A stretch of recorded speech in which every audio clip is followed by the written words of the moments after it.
ಈ ಯಶಸ್ಸು ತಡ ಆಗ್ತಾ ಇರೋದಕ್ಕೆ 20 ರೀಸನ್ಗಳು. ಇದನ್ನು ಯು ಕ್ಯಾನ್ ವಿನ್ ಅಂತ ಒಂದು ಮಿಲಿಯನ್ ಸೇಲ್ ಆದಂಥ ಒಂದು ಪುಸ್ತಕ ಇದೆ. ಶಿವ್ ಕೆರಾ ಅವರು, ಇಂಡಿಯನ್ ಆಥರ್. ಅದು ಕನ್ನಡದಲ್ಲೂ ಕೂಡ ಅವೈಲಬಲ್ ಇದೆ. ನೀವು ಗೆಲ್ಲಬಲ್ಲಿರಿ ಅಂತ. ಈ ಪುಸ್ತಕಗಳ ಅಧ್ಯಯನ ಮಾಡಿದಾಗ ಅದ್ಭುತ ವಿಚಾರ ಅನಿಸ್ತು. ಯಾಕಂದರೆ ನಮಗೂ ಗೊತ್ತು ಫೇಲ್ಯೂರ್ ಆಗೋದಕ್ಕೆ ಇದು ರೀಸನ್ ಅಂತ. ಒಂದೇ ಕಡೆ ಕನ್ಸಾಲ್ಟೇಟ್ ಮಾಡಿ ಒಂದು ಚಾಪ್ಟರ್ ಫುಲ್ ಇದರಲ್ಲಿ ಇಟ್ಟಿದ್ದಾರೆ. ಅಲ್ಲಿರುವ ವಿಚಾರಗಳು ಜೊತೆಗೆ ನಾನು ಅನುಭವಿಸಿದ ಕೆಲವು ವಿಚಾರಗಳು, ನನ್ನ ಶಿಷ್ಯಂದ್ರು ನನಗೆ ಕೊಟ್ಟ ಅನುಭವಗಳು ಮತ್ತು ನಾನು ಮಾಡಿದ ತಪ್ಪುಗಳು ಎಲ್ಲ ಸೇರಿಕೊಂಡು ಅದ್ಭುತವಾದ ಮಾಹಿತಿಯನ್ನು ನಿಮ್ಮ ಜೊತೆ ಶೇರ್ ಮಾಡೋಕ್ಕೆ ಬಂದಿದ್ದೀನಿ. Very first, shoot to bull point ಅಂತ ಕರಿತೀವಿ. ನಾನು ಪೊಲೀಸಲ್ಲಿದ್ದಾಗ 2001 ಶೂಟಿಂಗ್ ಕರ್ಕೊಂಡು ಹೋಗ್ತಾಯಿದ್ರು. ಶೂಟಿಂಗ್ ಕರ್ಕೊಂಡು ಹೋದಾಗ ಅಲ್ಲೊಂದು ಬೋರ್ಡ್ ಇರ್ತಾಯಿತ್ತು. ಆ ಬೋರ್ಡ್ ಒಳಗೆ ಶೂಟ್ ಆದರೆ ಸಾಕು, ಸಮಾಧಾನ ಆಗ್ತಾಯಿದ್ವಿ ನಾವು. ಆಮೇಲೆ ಗೊತ್ತಾಯಿತು ಬೋರ್ಡ್ ಒಳಗೆ ಶೂಟ್ ಆಗೋದು ಅಷ್ಟೇ ಇಂಪಾರ್ಟೆಂಟ್ ಅಲ್ಲ. ಆ ಬೋರ್ಡನ್ನ ಲೈನ್ ಒಳಗಡೆ ಬಂದು ಆ ರೆಡ್ ಪಾಯಿಂಟ್ ಏನು ಕಾಣ್ತಾ ಇದೆ, ದಟ್ಸ್ ಕಾಲ್ಡ್ ಬುಲ್. ಆ ಬುಲ್ ಪಾಯಿಂಟ್ಗೆ ಶೂಟ್ ಮಾಡೋದು ಅತಿ ಹೆಚ್ಚು ಪಾಯಿಂಟ್ ತರುತ್ತೆ ಅಂತ. ಇವತ್ತೇನು ಒಲಿಂಪಿಕ್ಸಲ್ಲಿ ಇನ್ನೆಲ್ಲೋ ನೋಡ್ತಾ ಇರ್ತೀವಲ್ಲ, ಅಲ್ಲ ಆ ಬುಲ್ ಪಾಯಿಂಟ್ ಶೂಟ್ ಮಾಡೋದಕ್ಕೆ ಹೆಚ್ಚು ಪಾಯಿಂಟ್ಸ್ ಇರುತ್ತೆ. ಪಕ್ಕದಲ್ಲಿ ಶೂಟ್ ಮಾಡಿದಾಗ ಕಡಿಮೆ ಆಗುತ್ತೆ, ಇನ್ನೂ ಪಕ್ಕದಲ್ಲಿ ಶೂಟ್ ಮಾಡಿದಾಗ ಕಡಿಮೆ ಆಗುತ್ತೆ. ಅಂದರೆ ನೀವೆಲ್ಲರೂ ಈಗ ಒಂದು ಸಕ್ಸಸ್ನ ಶೂಟ್ ಮಾಡೋಕ್ಕೆ ಬರ್ತಾ ಇರೋದು. ನೀವು ಯಾರೂ ಕೂಡ ನಾನು ಫೇಲ್ ಆಗಬೇಕು ಅಂತ ಡಿಸೈಡ್ ಆಗಿಲ್ಲ. ಆದರೆ ನೀವು ಎಷ್ಟು ಎಕ್ಸಾಕ್ಟಾಗಿ ಶೂಟ್ ಮಾಡ್ತಾಯಿದ್ದೀರಾ ಅಥವಾ ಆಲ್ಮೋಸ್ಟ್ ಶೂಟ್ ಮಾಡ್ತಾಯಿದ್ದೀರಾ ಅಂತ. ಈ ಬೋರ್ಡ್ ಒಳಗೆ ಬಿದ್ದರೆ ನೀವು ಶೂಟ್ ಮಾಡ್ತಾಯಿದ್ದೀರಾ ಅಂತ ಅರ್ಥ. ಬಟ್ ಎಕ್ಸಾಕ್ಟಾಗಿ ಆ ಬುಲ್ ಪಾಯಿಂಟ್ಗೆ ಶೂಟ್ ಮಾಡ್ತಾಯಿದ್ದೀರಾ ಅನ್ನೋದೇ ಇಂಪಾರ್ಟೆಂಟ್. ಸಕ್ಸಸ್ ಇರೋದೇ ಆ ಬುಲ್ ಪಾಯಿಂಟ್ ಶೂಟ್ ಮಾಡೋದ್ರಿಂದ. ನೀವು ಗೆದ್ದಿದ್ದೀರಾ ಬಿಟ್ಟಿದ್ದೀರಾ. ನಾನು 970 ತಗೊಂಡೆ KPSCನಲ್ಲಿ, ನಂದು KS ಆಗಲಿಲ್ಲ. 950 ತಗೊಂಡೆ UPSCನಲ್ಲಿ ಆಗಲಿಲ್ಲ ಅಂತ ಹೇಳಿದ್ರೆ ಕೇಳಲ್ಲ. 951ಗೆ ಕ್ವಾಲಿಫೈಯಿಂಗ್ ಇದ್ದರೆ 51 ತೆಗಿಬೇಕಿತ್ತು ಅಷ್ಟೇ. ಈ ಜಗತ್ತು ಎಷ್ಟು ನಿಷ್ಕರುಣಿಯಾಗಿದೆ ಅಂದರೆ ನಿಮ್ಮ ವಾದವನ್ನು ಕೇಳಿಸ್ಕೊಳ್ಳೋದಕ್ಕೆ ರೆಡಿ ಇಲ್ಲ. ನೀವು ಕನ್ವಿನ್ಸ್ ಮಾಡ್ಬೋದು, ನನ್ನನ್ನು ಕನ್ವಿನ್ಸ್ ಮಾಡ್ಬೋದು, ಸರ್ ದಿಸ್ ರೀಸನ್ ನಾನು ಕಡಿಮೆ ಮಾರ್ಕ್ಸ್ ತೊಗೊಂಡೆ. ನಿಮ್ಮ ಅಪ್ಪ ಅಮ್ಮನ ಕನ್ವಿನ್ಸ್ ಮಾಡೋದು, ದಿಸ್ ರೀಸನ್ ಕಡಿಮೆ ಮಾರ್ಕ್ಸ್ ತೊಗೊಂಡೆ. ನಾವೆಲ್ಲರೂ ಒಪ್ಕೋಬೋದು. ಬಟ್ ದ ವರ್ಲ್ಡ್ ನೀನು ಗೆದ್ದಿದೀಯಾ ಸೋತಿದೀಯಾ ಅಷ್ಟೇ ಕೇಳೋದು.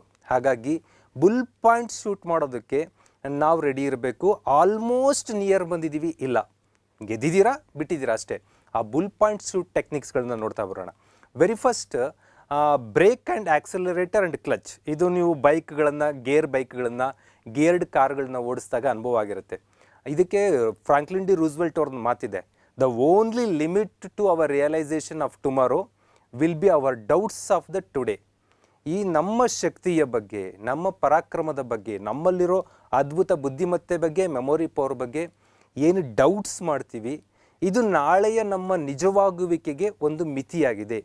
ಈಗ ಸಿಂಪ್ಲಿ ನೀವೇನೋ ಒಂದು ಗುರಿಯನ್ನು ತಲುಪಬೇಕು. ಗುರಿ ತಲುಪಬೇಕಂದ್ರೆ ಕಾರಿನ ರೂಲ್ಸ್, ಬೈಕ್ ರೂಲ್ಸ್ಗೆ ಬಂದರೆ ಆಕ್ಸಿಲೇಟ್ರ್ ಒತ್ತಬೇಕು. ಆಕ್ಸಿಲೇಟ್ರ್ ಎಷ್ಟು ಪ್ರೆಸ್ ಮಾಡ್ತೀರೋ ಅಷ್ಟು ಮೂವ್ ಆಗುತ್ತೆ. ಅದ್ರ ಜೊತೆಗೆ ನನಗಿಂಥದ್ದೊಂದು ದೌರ್ಬಲ್ಯ ಇದೆ ಅಂತ ಬ್ರೇಕ್ ಹಾಕ್ಕೊಂಡು ಕುತ್ಕೊಂಡ್ಬಿಟ್ರೆ, ಅಂದರೆ ಬ್ರೇಕ್ ಪ್ಲಸ್ ಆಕ್ಸಿಲೇಟರ್ ಒತ್ತಿದರೆ ಗಾಡಿ ಮೂವ್ ಆಗುತ್ತಾ? ಇಲ್ಲ. This is a problem. ನಿಮಗೆ ಡ್ರೀಮ್ ಇದೆ. ಡ್ರೀಮ್ ಯಾರಿಗಿಲ್ಲ ಅಂತಂದರೆ ಪ್ರತಿಯೊಬ್ಬ ಪ್ರೈಮರಿ ಸ್ಕೂಲ್ ಮಗುವಿಗೂ ಕೇಳಿದ್ರು ನಾನು ಅದಾಗಬೇಕು ಇದಾಗಬೇಕು ಅನ್ನತ್ತೆ. ನೀವಷ್ಟೇ ಅಲ್ಲ, ಪ್ರತಿಯೊಬ್ಬರಿಗೂ ಡ್ರೀಮ್ ಇದೆ. That is accelerator. ಅದ್ರ ಜೊತೆಗೆ ನೀನೆಷ್ಟು ಕೆಪ್ಯಾಸಿಟಿ ಹಾಕ್ತಾ ಇದೆಯಾ, ನಿನ್ಗೇನು ಎನರ್ಜಿ ಆಗ್ತಾ ಇದೆಯಾ ಅಂದರೆ ದಟ್ ಈಸ್ ಬ್ರೇಕ್. ನೀವೇನು ಮಾಡ್ತಾ ಇದ್ದೀರಾ, ಬ್ರೇಕ್ ಪ್ಲಸ್ ಆಕ್ಸಿಲೇಟರ್ ಜೊತೆಗೆ ಓದ್ತಾ ಇದ್ದೀರಾ. ಇನ್ನು ಕೆಲವರು ಕ್ಲಚ್ನ ಕಂಟ್ರೋಲಿಂಗಿಗೆ ಕೊಟ್ಟಿರ್ತೀವಿ. ಕ್ಲಚ್ ಆಕ್ಸಿಲರೇಟರ್ ಒತ್ತಿದ್ರು ಕೂಡ ಯೂಸ್ ಇಲ್ಲ. ಕ್ಲಚ್ ಫುಲ್ ಒತ್ಕೊಂಡು ಆಕ್ಸಿಲೇಟರ್ ಫುಲ್ ಒತ್ತಿದ್ರು ಗಾಡಿ ಮೂವ್ ಆಗಲ್ಲ. ಹಾಗಾಗಿ ಬ್ಯಾಲೆನ್ಸ್ಡ್ ಆಗಿ ನಿಮ್ಮನ್ನು ನೀವು ಹೇಗೆ ಡ್ರೈವ್ ಮಾಡಬೇಕು, ಹೇಗೆ ರೈಡ್ ಮಾಡಬೇಕು ನೋಡ್ತಾ ಬರೋದಾದರೆ ಒಂದು ವಿಷಯವನ್ನು ಸ್ಪಷ್ಟ.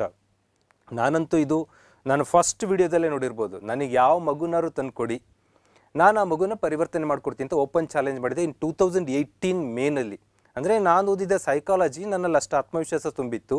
ನನ್ನ ಆಗಾಗಲೇ 18 ವರ್ಷ ಟೀಚಿಂಗ್ ಎಕ್ಸ್ಪೀರಿಯೆನ್ಸ್ ಇತ್ತು.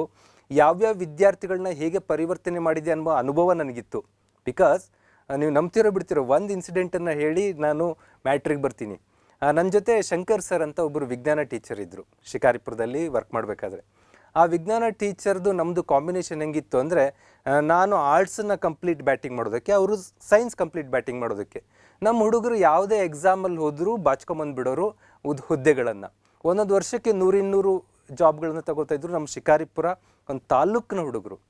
ಅಂಥ ಟೈಮಲ್ಲಿ ಒಂದು ಮಿರಾಕಲ್ ಏನು ಅಂತಂದರೆ, ಒಬ್ಬ ಅಪ್ಪ ಬರ್ತಾರೆ, ಅಡ್ವೊಕೇಟ್. ತನ್ನ ಮಗ SSLC ಫೇಲ್ ಆಗಿದ್ದಾನೆ. ಆ ಮಗನ SSLCಯಲ್ಲಿ ಒಂದು ಸಬ್ಜೆಕ್ಟ್ ಫೇಲ್ ಆಗಿದೆ ಸರ್, ಅದು ಸೈನ್ಸು, ಪಾಸ್ ಮಾಡಿಸ್ಬೇಕು ಅಂತಾರೆ. ನಮಗೆ ಹೇಗೆ ಏನು ಕತೆ, ಕರ್ಕೊಂಬರ್ರಿ ಅಂತ ಅಂದ್ವಿ. ಕರ್ಕೊಂಬರ್ರಿ ಅಂದಾಗ ಆ ಹುಡುಗ ಬರ್ತಾನೆ. ಬಂದೊಂದು ಸೀದಾ ನಮ್ಮ ಶಂಕರ್ ಸರ್ ಹೆಗ್ಲ ಮೇಲೆ ಕೈ ಹಾಕ್ತಾನೆ.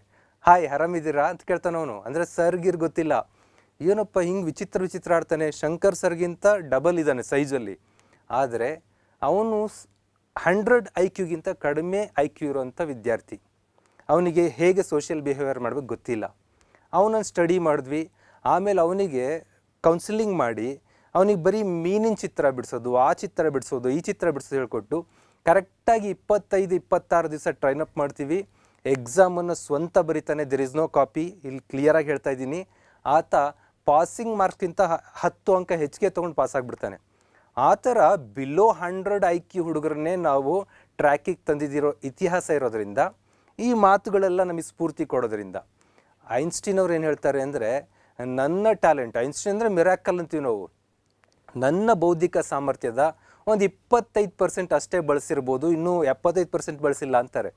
ವಿಲಿಯಂ ಜೇಮ್ಸ್ ಅನ್ನೋ ಒಬ್ಬ ಮನೋಶಾಸ್ತ್ರಜ್ಞರು ಹೇಳ್ತಾರೆ, ನಾರ್ಮಲ್ಲಾಗಿ ಸಿಟಿಜನ್ ಮನುಷ್ಯರು ಒಂದು 10-12% ಮಾತ್ರ ತಮ್ಮ ಎನರ್ಜಿ ಬಳಸ್ತಾ ಇರ್ಬೋದು, ಇನ್ನೂ ಅವರು 88-90% ಯೂಸ್ ಮಾಡ್ತಾ ಇಲ್ಲ ಅಂತ. ಅಂದ್ರೆ ಅರ್ಥ, ನನಗೆ ಪವರ್ ಇಲ್ಲ ಅಂತ ಅನ್ಕೋಬೇಡಿ. ನಾನು ಹೇಳಿದ್ನಲ್ಲ, ಬಿಲೋ 100 IQ ಇರುವಂಥ ಒಬ್ಬ ವಿದ್ಯಾರ್ಥಿಯನ್ನು ಸಬ್ಜೆಕ್ಟಲ್ಲಿ ಪಾಸ್ ಮಾಡಿಸಿದ ಹಿಸ್ಟ್ರಿ ನನಗೇ ಇದೆ. ಮತ್ತು ನಾನು ನೋಡ್ತೀನಲ್ಲ, ಯಾರೂ ಕೂಡ ತಮ್ಮ ಎನರ್ಜಿನ ಹೆಚ್ಚು ಬಳಸ್ತಾ ಇಲ್ಲ. ಈವನ್ ನಾನೇ ನನ್ನ ಸುಮಾರು 35 ವರ್ಷದವರೆಗೂ ನನ್ನ ಪರ್ಫಾರ್ಮೆನ್ಸ್, ನನ್ನ ಕೇಪಬಿಲಿಟಿ ಏನು ಅಂತ ಗುರ್ಸ್ಕೊಂಡಿರಲಿಲ್ಲ. ನಾನೊಬ್ಬ ಇಷ್ಟೇ ಮನುಷ್ಯ ಅಂದ್ಕೊಂಡಿದ್ದೆ. ಆ ನಂತರ ನಾವು ಹುಡುಕ್ತಾ ಹೊರಟಿದ್ದೀವಿ. ಕೈಜನ್ ಥಿಯರಿ ಫಾಲೋ ಮಾಡ್ತಾ ಇದ್ದೀವಿ. ಪ್ರತಿ ವರ್ಷದಿಂದ ವರ್ಷಕ್ಕೆ ಇಂಪ್ರೂವ್ಮೆಂಟ್. ನೀವು ನೋಡಿರ್ಬೋದು 2018ರಲ್ಲಿ ನಮ್ಮ ವಿಡಿಯೋಗಳು, ನಮ್ಮ ಕಂಟೆಂಟ್ಗಳು, ನಮ್ಮ ಟಾಕ್ ಹೇಗಿತ್ತು, ಇವಾಗ ಹೇಗಿದೆ. 5 ವರ್ಷಕ್ಕೆ 1,500% ಇನ್ಕ್ರೀಸ್ ಆಗಿದೆ ಅಂತ ನನಗನ್ಸುತ್ತೆ. ದಟ್ ಮೀನ್ಸ್ ದಿನಕ್ಕೆ 1% ಇನ್ಕ್ರೀಸ್ ಆಗ್ತಾ ಇದೆ, ನಾಲೆಡ್ಜಲ್ಲಿ, ಸ್ಕಿಲ್ಲಲ್ಲಿ, ಟೆಕ್ನಾಲಜಿಯಲ್ಲಿ, ಪ್ರತಿಯೊಂದರಲ್ಲೂ ಕೂಡ. ಹಾಗೆ ಅದನ್ನು ಅಡ್ಯಾಪ್ಟ್ ಮಾಡ್ಕೊಳ್ತಾ ಹೋದರೆ 100% ಗೆಲ್ತೀರಾ. ನೀವು ನನ್ನೊಳಗೆ ಕಡಿಮೆ ಟ್ಯಾಲೆಂಟ್ ಇದೆ ಅನ್ನೋದು ಬಿಡೋದಕ್ಕೆ ಇದು ಫಸ್ಟ್ ಎಕ್ಸಾಂಪಲ್. ಅಂದರೆ ನಿಮ್ಮ ಹತ್ರ ಇರೋ ಕೆಪ್ಯಾಸಿಟಿಯ 10% ಬಳಸ್ತಾ ಇದ್ದೀರ ಅಷ್ಟೇ. ಅದನ್ನು ಡಬಲ್ ಮಾಡಿದ್ರಿ ಅಂದರೆ ಸಕ್ಸಸ್ ನಾಳೆನೇ ಬರುತ್ತೆ ನಿಮಗೆ. ಹಾಗಾಗಿ ಆ ನಂಬಿಕೆ ಇಟ್ಕೊಂಡು ಮುಂದೆ ಹೋಗೋಣ.